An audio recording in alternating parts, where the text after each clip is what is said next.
मतलब रचना ने तुमसे खुद कहा कि वो देवराज से मदद मांगने आई है? नहीं, ऐसा तो नहीं कहा। फिर क्या कहा उसने? दुश्मन से दुश्मनी खत्म करने के लिए दोस्ती का हाथ बढ़ाना पड़ता है। बस इतना ही कहा? जी। वो तुम्हारे सामने देवराज के केबिन में गई थी? जी, फिर मैं निकल कर आ गया था। मतलब उन दोनों में क्या बातें हुई ये तुम्हें मालूम नहीं पड़ी? मैं बताती हूँ। देवराज से मदद मांगने वो कभी नहीं गई होंगी, क्योंकि वो दामिनी को देवराज की नजरों में कभी नहीं गिराएंगी।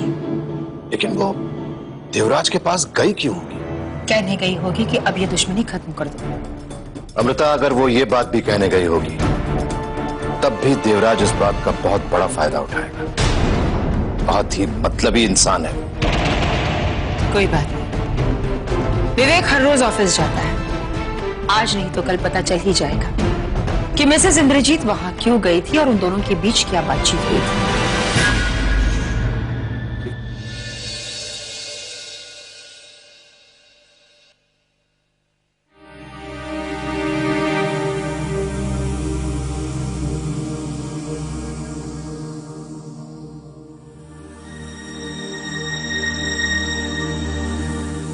रचना जी,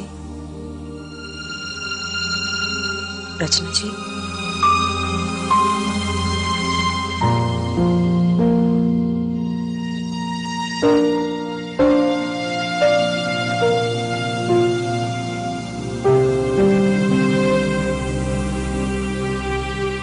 विवेक से पता चला कि आप देवराज से मिलने गई थी उसके ऑफिस में। सुनकर बहुत तकलीफ हुई। हाँ, सोचा जान है तो जहान है,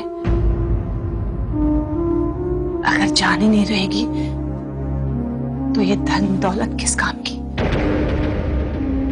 बिल्कुल सही कह रही हैं आप।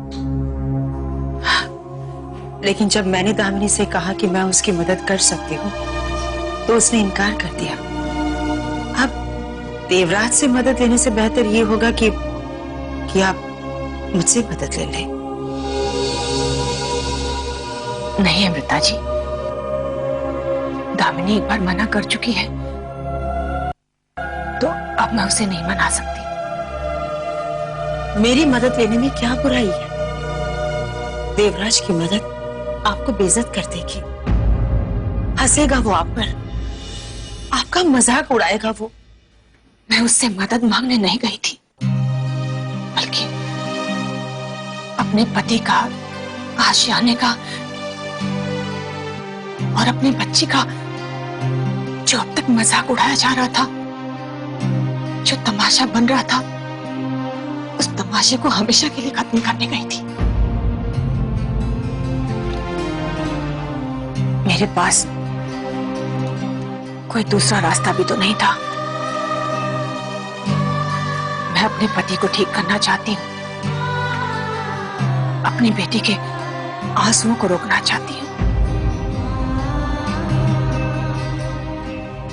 वहां रचना नहीं गई थी, एक मां और एक पत्नी गई थी। हाँ, मैं मानती हूं कि एक मां और पत्नी हार गई, लेकिन एक औरत वो अभी नहीं हारी है। जरा सोचिए रचना जी, दामिनी को इसके बारे में पता चलेगा तो उस पर क्या गुजरेगी, क्या सोचेगी वो, जिसको देवराज जैसा शैतान हरा ना सका, आज उसकी अपनी मां ने उसे हरा। अमृता जी, अगर टिमटिमाते हुए दिए को बुझने से बचाना है तो तूफान से हार मानकर अपना रास्ता बदलना ही पड़ता है। अगर तूफान दिया बुझाने की नीयत रखता होगा तो ये दिए की तकदीर होगी, और तकदीर से तो कोई लड़ नहीं सकता ना।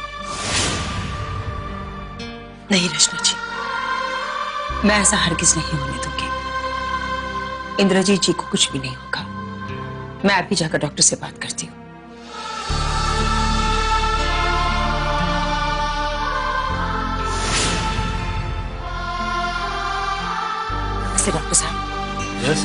इंद्रजीत जी का इलाज आप ही कर रहे हैं? जी हाँ, कहिए, मैं क्या सेवा कर सकता हूँ? कुछ नहीं, मैं आपसे सिर्फ एक सवाल पूछना चाहती थी। अभी अभी मुझे पता चला है कि इंद्रजीत जी के ऑपरेशन के लिए 10 लाख रुपए की जरूरत पड़ेगी। क्या वो 10 लाख एक साथ देने होंगे? एक साथ तो नहीं देने पड़ेंगे, मैंने एक बजट दिया है, इसमें कुछ बढ़ भी सकता है। बढ़े या घटे इससे कोई प्रॉब्लम नहीं, वो पैसे देने के लिए मैं तैयार हूँ। लेकिन मैं तैयार नहीं हूँ। दामिनी,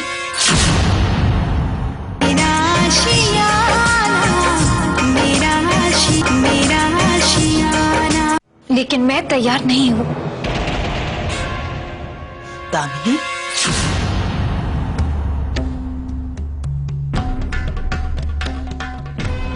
आंटी, मैं आपको समझा चुकी हूँ कि ना ही मैं किसी का एहसान लूंगी और ना ही अपने पापा पर किसी का उपकार होने दूंगी। फिर आप डॉक्टर से ऐसी बातें क्यों कर रहे हैं? दामिनी, कुछ बातें ऐसी होती है जिसका जवाब फौरन नहीं दिया जाता। इसका जवाब मैं तुम्हें बाद में दूंगी।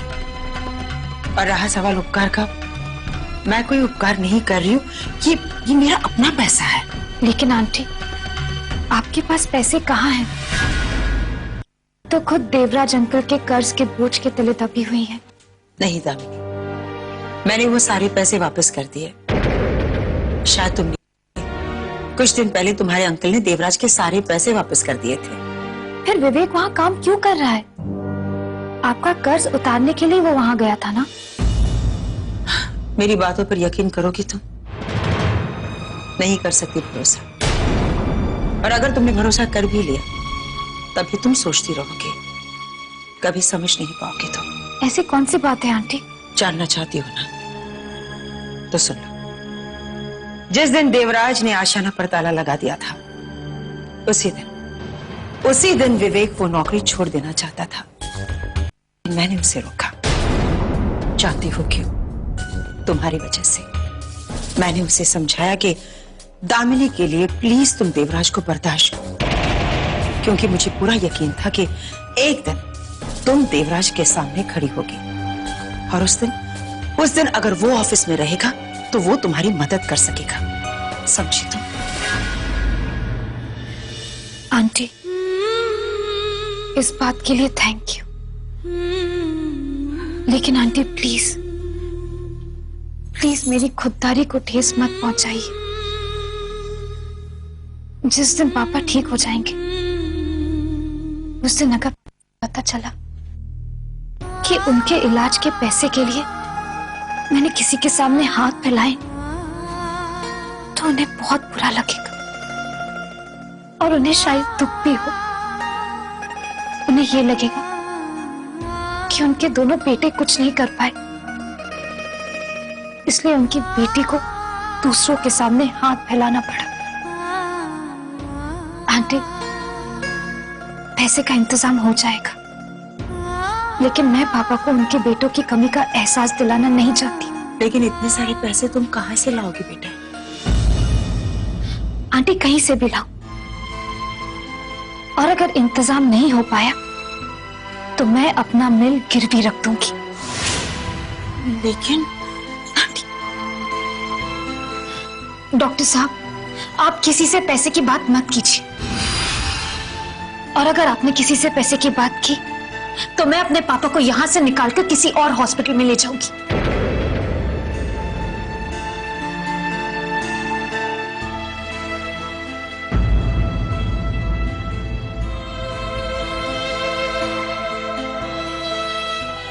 बहुत सीधी लड़की है ये, जिद से नुकसान पहुंचा सकती है।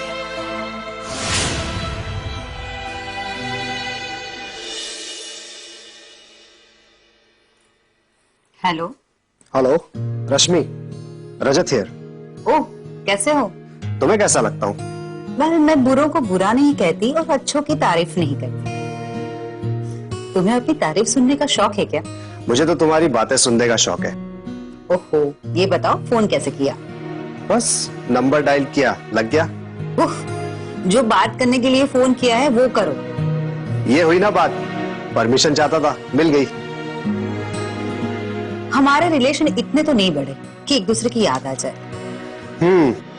जरूरी तो नहीं है कि रिलेशनशिप बढ़े तो ही याद सताए। तुम्हें पता है रश्मि, जिंदगी के मेले में कभी कोई किसी को एक बार मिलता है और फिर जिंदगी भर नहीं भूलता। और तुम्हें तो भूलने का सवाल ही पैदा नहीं होता। कई बार मिली हो, कई बातें सुनाई है, एक बार कॉफी शॉप में तो कॉफी भी पिए, तो रिलेशनशिप तो बढ़ गए ना। वैसे तो रात चलते लोगों से हाय हेलो हो जाती है, लेकिन इसका मतलब ये तो नहीं कि उनसे भी रिलेशन बन जाए। हर रास्ते चलने वाला अपना नहीं होता। यहाँ पे अपना कौन है? अपना साया तक भी अंधेरे में अपना नहीं होता। मैं साया नहीं, एहसास हूं, जिसे तुम हमेशा महसूस कर सकती हो। तभी तो शायद तुमने मेरा फोन रिसीव किया, बात करने की परमिशन दी, और देखो अब तक बात कर रही हो। मतलब कहीं ना कहीं थोड़ा अपनापन तो जरूर है। तुम मानो या ना मानो रश्मि, तुम्हारे दिल में मेरे लिए कहीं ना कहीं सॉफ्ट कॉर्नर तो जरूर है। और वैसे भी प्यार भी तो केमिस्ट्री होती है। अब देखो, H2 और O को मिला दोगी तो पानी बन जाता है, और लड़का और लड़की को मिला दोगी तो प्यार हो ही जाता है। अब तुम एक काम करो, अपने दिल और दिमाग का कचरा साफ कर लो, उसके बाद बात करते हैं, ठीक है?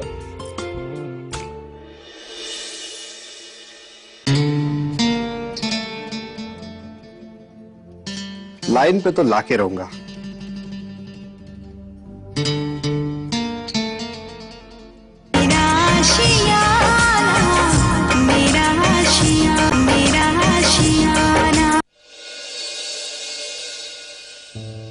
विवेक, कभी कभी जब मैं तुम्हारे बारे में सोचता हूं तो ना मैं समझ पाता हूं, ना मैं यकीन कर पाता हूं कि तुमने विक्रांत का साथ कैसे छोड़ दिया। वो देवराज साहब इसलिए कि आपने हमेशा सुना है कि दुश्मन का दुश्मन दोस्त होता है, लेकिन इंसान का हमदर्द भी होता है। वाह, यही वजह है कि मैं तुमसे बहुत खुश हूं और बहुत जल्द तुम्हें अपना पार्टनर बना लूंगा। देवराज साहब, मुझ पर इतना बोझ मत डालिए कि मैं उठा ना सकूं। ये ऐसा बोझ है कि इसे उठाकर तुम कभी गिरोगे नहीं। गिर भी गए तो तुम्हें लगेगा नहीं। क्या है ना कि देवराज साहब, गिरने के बाद चोट तो लगती है, फिर चाहे वो ज्यादा हो या कम। गलत। कभी सर्कस देखा विवेक बाबू? जोकर झूले से गिर के भी झूले में रहता है, मतलब गिरता भी झूले में ही है। सर मैनेजर साहब, मैं जोकर नहीं बनना चाहता। अब मैं तुम्हें अपना नौकर बनाकर रखना नहीं चाहता।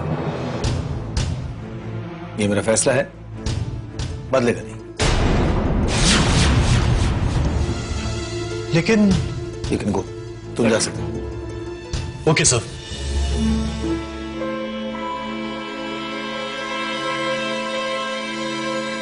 सर एक बात पूछो, आपने ये जो कुछ भी कहा, क्या वो सच है? बनवारी, सबसे पहली बात तो मैं सच बहुत कम बोलता हूं, और दूसरी बात, कभी भी ईमानदार इंसान को खरीदने की कोशिश मत करना।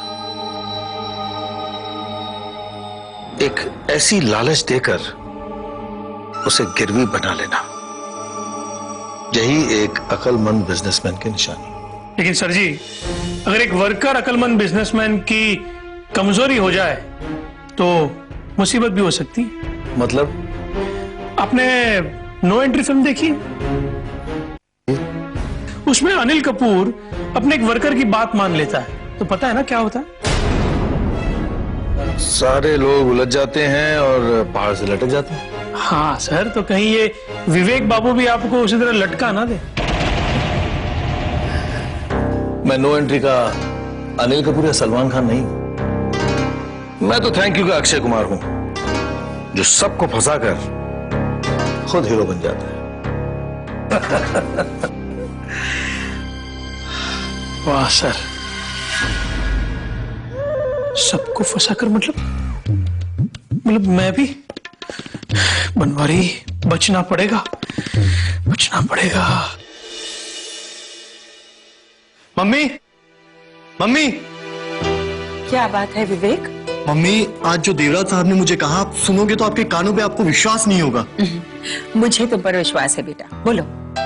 मम्मी, देवराज साहब मुझे अपना पार्टनर बनाना चाहते हैं। अच्छा, तो तुमने क्या जवाब दिया? मैंने कहा कि मैं लायक नहीं हूं। ओह, तो अगर लायक होते तो पार्टनर बन जाते। क्यों नहीं मम्मी? अच्छा, ये सुनकर तुम्हें बहुत खुशी हो? खुशी तो हो रही है मम्मी। विवेक, मैं तुमसे सिर्फ इतना ही कहना चाहती हूँ, उन लोगों से दूर ही रहो, क्योंकि मालिक वर्कर्स को हमेशा लालच देता है ताकि वो अपना मुंह बंद रखे, उनकी गुलामी करे। जिस तरह बच्चा खिलौनों से अपना दिल बहलाता है ना, उसी तरह वर्कर लालच से अपना दिल बहला लेता है। विवेक, तुम अपना काम ईमानदारी से करो और उनकी हर हरकत पर शक की नजर रखो, तभी तुम उनके हर वार से बच सकोगे।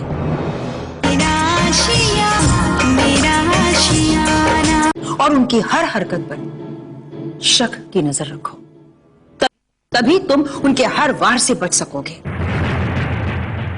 मैं मानती हूं विवेक कि हाँ, हमारे बीच संबंध ठीक हो गए हैं, लेकिन ये कब बिगड़ जाए कोई नहीं कह सकता, क्योंकि मालिक और वर्कर के बीच का जो रिश्ता है ना, वो कच्चे धागों की तरह होता है।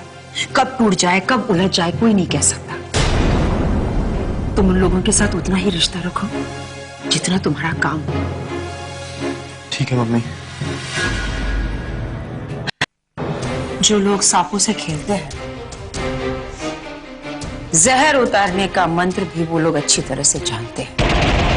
और देवराज सांप है, जरा उससे होशियार रहना बेटा, सावधान रहना, बहुत खतरनाक है वो।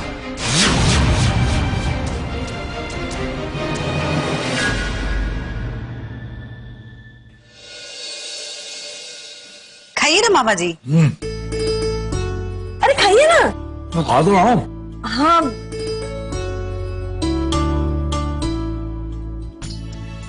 आधा खाना खा चुके, अभी तक आपने बताया नहीं कि खाना कैसे बना है। अच्छा ये बताओ कि तुम दोनों में से तारीफ सुनने के लिए बेचैन कौन है, तुम या तुम? नहीं, ऐसी कोई बात नहीं है ना मम्मी जी। हाँ हाँ, उसमें क्या है, हम जानते हैं कि हम खाना अच्छा ही बनाते हैं, है ना। अरे ये तो तुम लोगों ने अपनी बातों में मुझे ना उलझा दिया, वरना मैं एक एक निवाला कितना मजा ले लेकर खाता था और सोच रहा था कि अगर खाने की स्वाद की रफ्तार यही रही तो मेरी खुराक बढ़ जाएगी और मेरा पेट निकल आएगा। खाना इतना अच्छा लगा? अरे वो तो लगना ही है, क्योंकि खाना तुमने नहीं रश्मि ने बनाया है, और देखना कुछ दिनों में तुम्हें पीछे छोड़ देगी।